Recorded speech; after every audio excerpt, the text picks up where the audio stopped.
All right, today we are diving into something really fascinating. We're looking at that spot where tradition, delicious food, and our modern health goals all collide.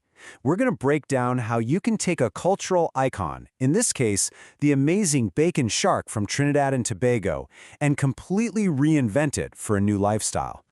So let's just jump right in with a question that I bet hits home for a lot of you. You're trying to eat healthy, maybe you're doing keto or low carb, and then the weekend comes, and that one meal, that one piece of your culture you've been looking forward to, suddenly it's on the do not eat list. It's a tough spot to be in, for sure. And this is why. This number right here, 45 grams. That's the carb count in just one single serving of a traditional bacon shark. Now, if you're trying to keep your carbs low, that number isn't just high. It's a massive, full-stop roadblock.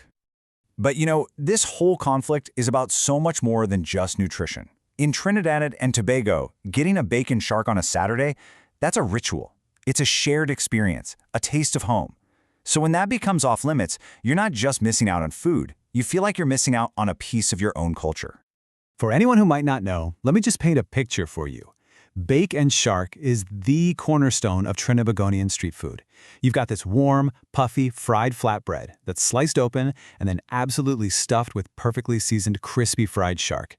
Then you load it up with all these incredible sauces and fresh toppings. It's a national treasure, especially down at Maracas Bay. So let's really dig into why that 45-gram number is such a monster. If you're on a keto diet, this isn't just a small cheat meal. It's the kind of thing that can throw your whole week off track. And figuring out where those carbs are coming from, well, that's the first step to cracking the code. And wow, this chart really puts it into perspective, doesn't it? A strict keto diet usually caps you at around 20 grams of carbs for the entire day. This one single meal has more than double that. You can see it right there in black and white. It's just not going to work. So where are all these carbs hiding? Well, as you can see, the biggest culprit by a long shot is the fried bread, the bake, clocking in at a whopping 25 grams. The breading on the shark and some of those sweet, sugary sauces chip in the rest. It's pretty clear the bake is problem number one. And this brings us right back to the human side of it all. This isn't just about numbers on a chart. For people like Maria, this feels like a real loss. It's an emotional thing, tied to her identity, her weekends, her joy. Kevin's story, it hits on another level too, that family connection. In so many cultures, food is love, right? It's how we share and connect. So when you can't join in on those family meals, it can feel incredibly isolating, like you're turning down more than just the food. So we have the problem. The big question is, what's the solution? This isn't about giving up, it's about getting creative. And after months of trial and error, a new path was forged, a way to completely reinvent this classic from the ground up without losing its soul. Okay, the biggest hurdle by far was the bake. That high-carb wheat flour had to go. The solution? It wasn't just one thing, but a brand new blend of low-carb flours designed to mimic that classic texture with just a tiny fraction of the carbs. Now this is the secret sauce right here. It's not just about swapping one flour for another. The real magic is in this precise ratio, a 3-to-1 blend of almond flour to coconut flour. You combine that with an egg and some baking powder, and you get a dough that fries up light, airy, and puffy, just like you remember. Now, the fix for the shark was actually much simpler, but just as much of a game changer. That heavy, traditional wheat batter that adds like 10 to 15 grams of carbs, gone. We replace it with just a light dusting of almond flour. You get that amazing crispy coating for only 2 grams of carbs. It's a huge win. Okay, theory is great, but let's get practical. Let's see how this all actually comes together in the kitchen. We're going to walk through it step by step and show you how you can get that flavor freedom back.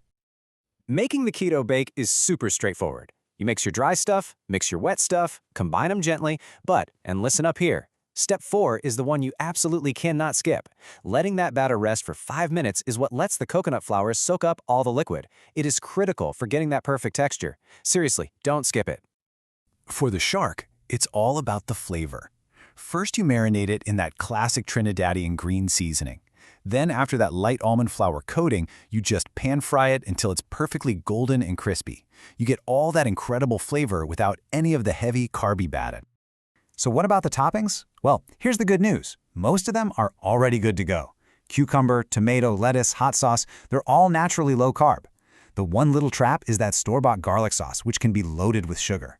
But the swap is easy. Just mix some mayo, fresh garlic, and a squeeze of lime juice. Tastes exactly the same with 0 carbs. So, what's the big picture here? We've just deconstructed a single recipe, but this is about so much more than bacon shark. This is really about a whole new way of looking at the connection between our food, our culture, and our health. Of course, this is the question on everybody's mind. Sasha from Tobago nails it. When you mess with a classic, you're gonna be skeptical. Does it actually satisfy that craving for the original? And the honest-to-goodness answer is, no, it's not identical. But a lot of people find that's actually a good thing. The feedback is that it feels lighter, cleaner, and you don't have that super heavy feeling in your stomach afterward. It's not about replacing the old tradition, but maybe creating a new one that fits your life right now. And this is the real mic drop moment. That secret flour blend isn't just a one-trick pony. It's a template. It's a key that can unlock keto-friendly versions of other high-carb classics like palau, doubles, or even roti. This one little innovation opens up the possibility of adapting an entire cuisine. And that leaves us with one final thought. And it's really a question for you. This approach gives you a powerful set of tools. It empowers you to look at your own favorite cultural foods, the ones you thought you had to say goodbye to, and ask, how can I make this work for me? It's about taking back your traditions on your own terms. So, what will you reinvent?